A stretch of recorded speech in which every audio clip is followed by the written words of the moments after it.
রাধে রাধে, সবাই কেমন আছো? আশা করি প্রত্যেকেই ভালো আছো, যে যেখানে আছো সুস্থ আছো। মিঠাই ব্লগে সবাইকে স্বাগত জানি। আজকে ভিডিওটা শুরু করছি, আশা করি ভালো লাগবে। বড়দের প্রণাম, ছোটদের অনেক অনেক ভালোবাসা। শুরু করা যাক ভিডিওটা।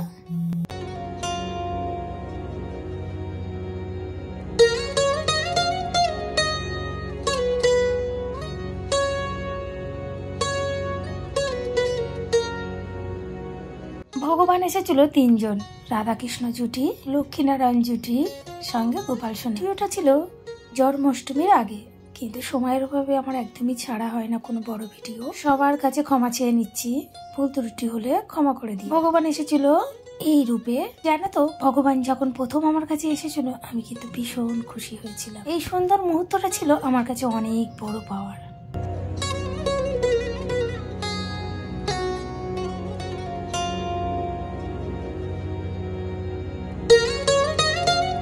ভগবানকে সেবা দিয়ে তার পোশাক খুলে দেওয়া হয়েছিল, তারপর তাকে পরিষ্কার করা হয়েছিল, যেগুলো ভগবানের অঙ্গরাগ করার আগে করা হয়। ভগবানকে তেল মালিশ করা হয়েছিল। ভগবানকে একটাই কথা বলা হয়েছিল যে ভগবান, আমার কাছে রং তুলি, তোমার মনের মতো করে এই রং তুলি তোমার অঙ্গে ঘুরিয়ে নাও। জানো তো, তোমরা হয়তো বিশ্বাস করবে না, একসময় আমার হাত কাঁপতো তুলি ধরতে, কিন্তু সেটা আর দেখছি এখন হচ্ছে না। তো আমার কাছে এটা বড় একটা পাওয়া, হয়তো সম্ভব হয়েছে ভগবানের জন্য। ছোটবেলার থেকে আমি আলপনা দিতে, তুলি ধরতে, রং করতে খুব ভালোবাসতাম। তো খুব হাত আমার কাঁপতো, কিন্তু সেই কাজটা সুন্দরভাবে করে নিতাম। ইদানিং জানি না আমার হাত কিন্তু আর কাঁপে না, হয়তো সেটা ভগবান জন্যই সেটা সম্ভব হয়েছে। সবাই আমাকে বলতো হয়তো তোর নার্ভের জন্য হাতটা এরকম হয়। আচ্ছা, আমি তো ডাক্তারও দেখাইনি, নার্ভের ওষুধও খাইনি, তাহলে কি করে ঠিক হলো বলো তো?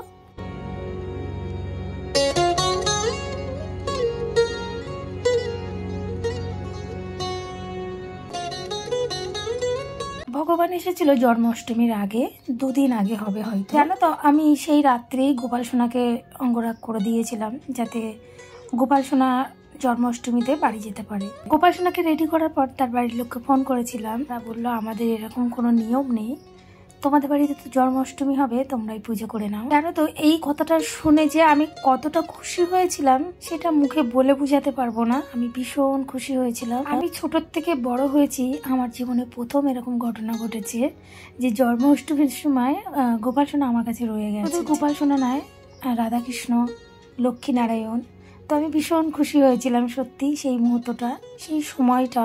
তো মা আমাকে বললো, যাক, ভগবানের হয়তো ইচ্ছা হয়েছে, এবার ওরা আমাদের বাড়িতেই তাদের জন্মদিনটা পালন করবে। তোমরা তো অনেকেই জানো যে আমাদের বাড়িতে গোপাল সোনা আছে, আর জন্মাষ্টমী তো হবেই। গোপাল সোনা কিন্তু হয়তো চেয়েছিল যে আমাদের বাড়িতেই তার অনুষ্ঠানটা পালন করা হোক, সেই জন্যই হয়তো সে যায়। তাদেরকে কিন্তু আমি একটা কথাই বলেছিলাম, তোমরা আফসোস করবে না তো? বললো না না, তোমাদের বাড়িতে তো পুজো হবে, একসাথে করে নিলেই হবে।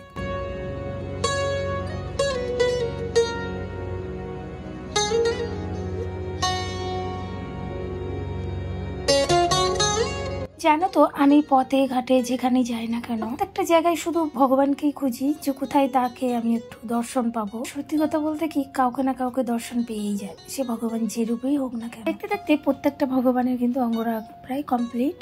বার্নিশের কথা একটু বলি, রংটা শুকানোর পরে কিন্তু বার্নিশটা আমি ব্যবহার করেছি ভগবানের অঙ্গে। রংটা কিন্তু ভালো করে শুকাতে হবে, নইলে কিন্তু বার্নিশ আর রং একসাথে মিশে গেলে আবার নতুন করে শুরু করতে হবে। ছোট যে লক্ষ্মীনারায়ণ আছে, আমি কিন্তু লক্ষ্মীনারায়ণের ক্ষেত্রে ফেব্রিক কালার ব্যবহার করেছি। তারা 2 ইঞ্চি মতো হবে, একদমই ছোট। আস্তে আস্তে খুব ধীরে সুস্থে বুঝে তারপরে ওনাদের অঙ্গরাগ করেছিলাম। ওর উপরে বার্নিশ মেরে দিয়েছিলাম, ব্যাস রংটা পুরো পাকা হয়ে গেল। বার্নিশ করার পর কিন্তু ভালো করে শুকাতে হবে ফ্যানের তলায় কিংবা রোদ্দুরে। আমি বেশিরভাগটাই কিন্তু ফ্যানের তলায় রং শুকায়, এতে হয়তো বেশ অনেকটা টাইম নেয়, কিন্তু তাতে সুন্দরভাবে শুকিয়ে যায়।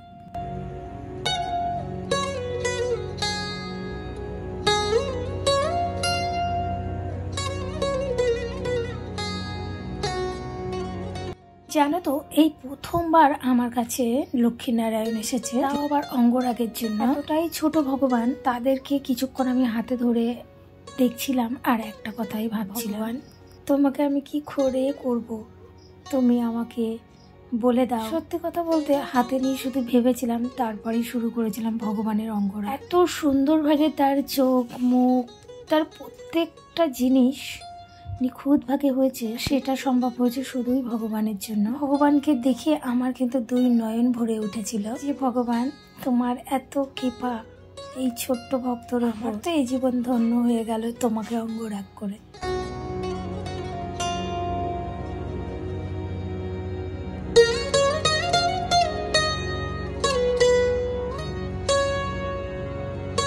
সবই তো ভগবান সম্ভব করে, ভগবান করিয়ে নেয়, ভগবান নিজে করে, আমরা তো মাত্র তেনার দাস, তাই না? জানো তো, যখন আমি রাত জেগেই কাজগুলো করি তখন আমার কিছুই মনে হয় না। আর আমি কিন্তু এই কাজগুলো বেশিরভাগটাই রাত জেগে করতে বেশি ভালোবাসি। জানি না আমার কেন এরকম হয়, বেশিরভাগটাই আমি রাত জেগে করতে ভীষণ ভালোবাসি।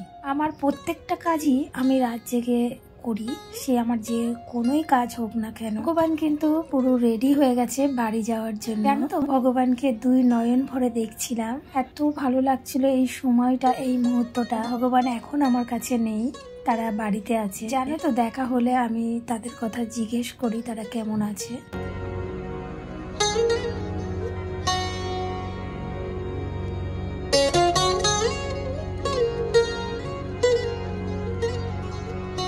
ভগবানের জন্য দুটো পোশাক বানিয়েছিলাম, একটা ছিল গরমের পোশাক আর একটা ছিল শীতের বলতে পারো।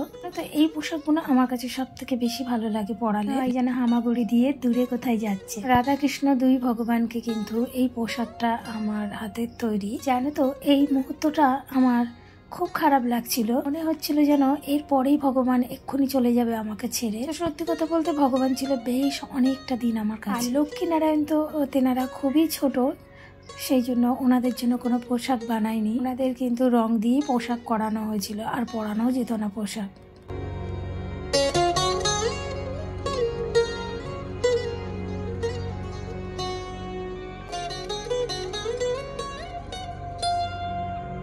যখন ভগবান আসে সেই মুহূর্তটা খুব ভালো লাগে। ভগবান যখন সেজে ওঠে নতুন রূপে, মুহূর্তটাও খুব সুন্দর লাগে। ভগবান যখন চলে যায় বাড়িতে তখন ওই মুহূর্তটাও কিন্তু খুব কষ্টকর আমার কাছে।